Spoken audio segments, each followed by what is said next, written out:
দিনটা ছিল 3rd জুলাই। তাই ভাবলাম এই 3rd জুলাই দিনটাতে আমার সাথে কি ঘটেছিল তাই তোমাদের সাথে শেয়ার করি।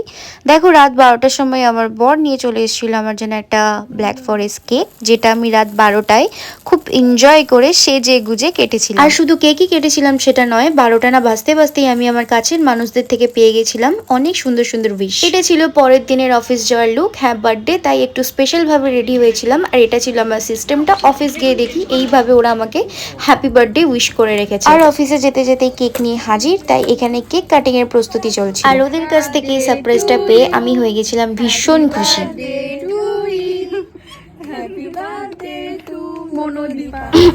এই পার্টটাতে আমি কিছু বলতে চাই না, এটা হচ্ছে আমার ইভিনিং আউটফিট। এটা পরেই আমি বাড়িতে একটা কেক কাট করেছিলাম মা এন্ড বাবার অনারে, আর সেই ভিডিওটাই তোমাদের সাথে শেয়ার করছি। আর এখানে দেখো আমরা চলে এসেছিলাম একটা রিসর্টে, হ্যাঁ মশাগ্রাম রিসর্টে, যেখানে গিয়ে আমরা খাবার পাইনি, তাই আমরা ফের চলে এসেছিলাম বর্ধমানের রিকোজে। আর সেখানে গিয়েও আমি একটা ছোট্ট করে কেক কাটিং করেছিলাম, আর কেকটা ছিল কিন্তু অসাধারণ খেতে। আর ওখানে গিয়ে যা যা খাবার অর্ডার করেছিলাম সেগুলোর ক্লিপ আমার কাছে নেই, এটা ছিল, তাই এটা তোমাদের সাথে শেয়ার করে দিলাম।